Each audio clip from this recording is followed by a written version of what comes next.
আসসালামু আলাইকুম। আজকে আমরা দেখব খেলার মাঠে বিজ্ঞান অধ্যায়ের ১ থেকে ৪ পৃষ্ঠা পর্যন্ত শূন্যস্থানের সমাধান। কেমন আছো তোমরা সবাই? বিজ্ঞান বিষয়ে বছরের প্রথম শিখন অভিজ্ঞতায় তোমাদের সবাইকে স্বাগতম। খুব সিরিয়াস পড়াশোনার আগে একটু খেলাধুলা নিয়ে বরং আলাপ করা যাক। খেলাধুলা করতে তোমাদের কেমন লাগে? তোমাদের মধ্যে নিশ্চয়ই এমন অনেকে আছো যারা বিভিন্ন খেলায় অনেক ভালো।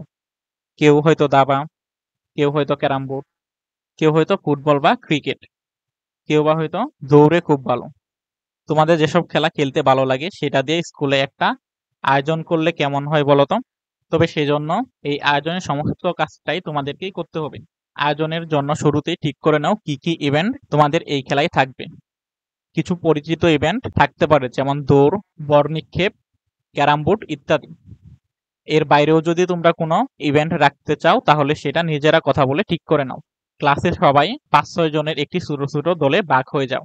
দলের কে কোন খেলায় অংশগ্রহণ করতে চাও সেটা ঠিক করে নাও। ক্লাসে মোট কতগুলো দল হলো হিসাব করো এবং তোমাদের মধ্যে এক বা একাধিক দল মিলে এক একটি ইভেন্ট আয়োজন ও ব্যবস্থাপনার দায়িত্বে থাকবে। সেই অনুযায়ী কাজ ভাগ করে নাও। চূড়ান্ত খেলাধুলা ইভেন্টের জন্য একটা তারিখ ঠিক করে নাও। এই ব্যাপারে শিক্ষকের পরামর্শ নিতে পারো। কোনো একটা ছুটির দিন এই আয়োজন করা যেতে পারে, কিংবা কোনো একদিন স্কুলের পরে ফাঁকা সময়টা তোমরা এই আয়োজন করতে পারো। চূড়ান্ত খেলার আগে সবগুলো ইভেন্ট নিয়ে বেশ কিছু প্রস্তুতির প্রয়োজন। শুরুতেই সবচেয়ে পরিচিত আইটেম দৌড়, তার প্রস্তুতি নেওয়া যাক।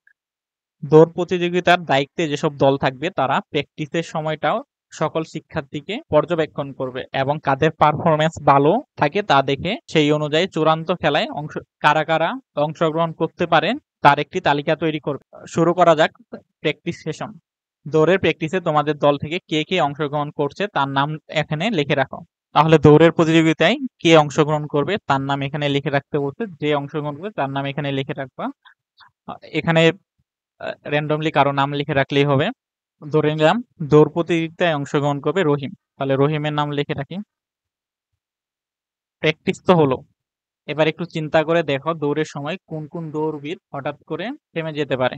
খেয়াল করে দেখো ঠিক যেখানে দৌড়ের ট্রাক শেষ হয়, ওই যে যেখানে সবাই লাল ফিতা হাতে দাঁড়িয়ে থাকে, সেখানে এসে কি কেউ হুট করে থেমে যেতে পারে না, নাকি তাকে কারো কিছুটা দৌড়ে তারপর থামতে হয়? তাকে এখানে কারো হবে না, তাকে আরো কিছুটা দৌড়ে থামতে হয়। শুধু দৌড়ের কথাই বলছি কেন, গাড়িতে, বাসে বা যে কোনো দ্রুতগামী যানবাহনে চলাচল করার সময় গাড়ি যদি হঠাৎ করে থেমে যায় তাহলে কি আমরা সাথে সাথে থামতে পারি কিনা সামনের দিকে ঝুঁকে যাই? আমরা অবশ্যই সামনের দিকেই ঝুঁকে যাই। এই ঝুঁকে যাওয়ার ফলে অনেক সময় বড় বড় বড় দুর্ঘটনা ঘটে থাকে, যে কারণে সবসময় যাত্রীদের গাড়ির সিট বেল্ট বেঁধে রাখতে বলা হয়।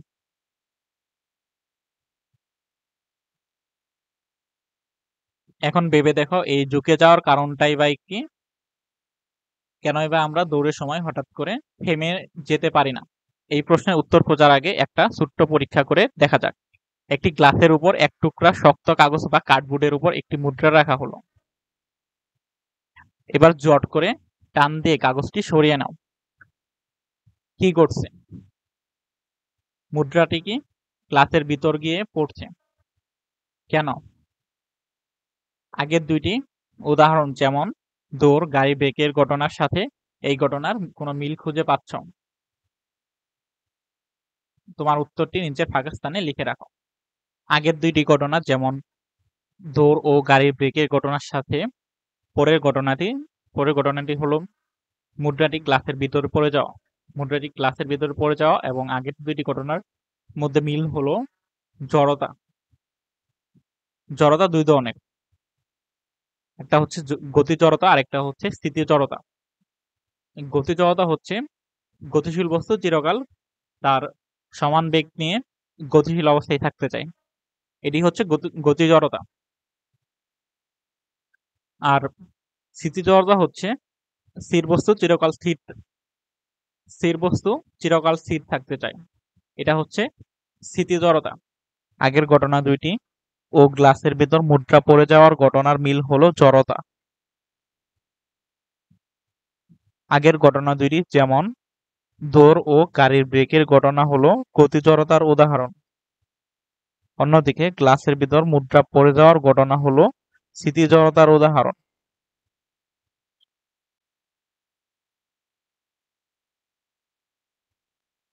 এবার শিক্ষক সহ তোমার অন্য সহপাঠীদের সাথে আলাপ করে দেখো তারা কি লিখেছে। তোমাদের বিজ্ঞান অনুসন্ধানী পাঠ বই থেকে বল, চাপ ও শক্তি অধ্যায়ের নিউটনের প্রথম সূত্র এবং স্থিতি জড়তা ও গতি জড়তা সম্পর্কে পড়ে নাও। কোন বস্তু তার নিজের অবস্থায় থাকতে চাওয়ার এই যে প্রবণতা, অর্থাৎ জড়তার ব্যাখ্যা কি তুমি বুঝতে পেরেছো? জড়তার আরো কিছু উদাহরণ কি তুমি তোমার দৈনন্দিন জীবন থেকে দিতে পারবে? এবার চিন্তা করে 2টি প্রশ্নের উত্তর লেখো। প্রথম প্রশ্ন হচ্ছে, তোমরা কখনো কম্বল পিটিয়ে পরিষ্কার করতে দেখেছো? তোশক বা কম্বল লাঠি দিয়ে পিটিয়ে এর ধুলা বের করা হয়। এই ঘটনার সাথে জড়তার কোনো সম্পর্ক খুঁজে পাও? এই প্রশ্নের উত্তর হলো, তোশক বা কম্বলকে লাঠি দিয়ে পিটিয়ে এর ধুলা বের করা হলো জড়তার উদাহরণ। যখন তোশক বা কম্বলকে লাঠি দিয়ে আঘাত করা হয়, তখন তোশক বা কম্বল খুব দ্রুত তার অবস্থান পরিবর্তন করে। কিন্তু জড়তার কারণে দোলা তার অবস্থান পরিবর্তন করতে পারে না। ফলে দোলা তোশক বা কম্বল থেকে বের হয়ে আসে।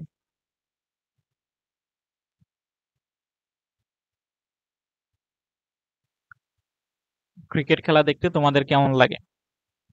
তোমাদের মধ্যে কারা কারা স্পিন বোলিং আর পেস বোলিং এর পার্থক্য জানো?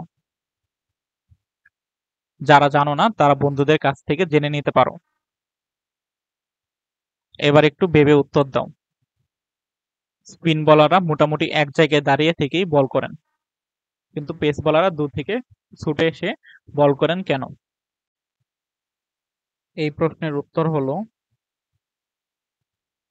স্পিন বোলাররা কম গতিতে বল করেন,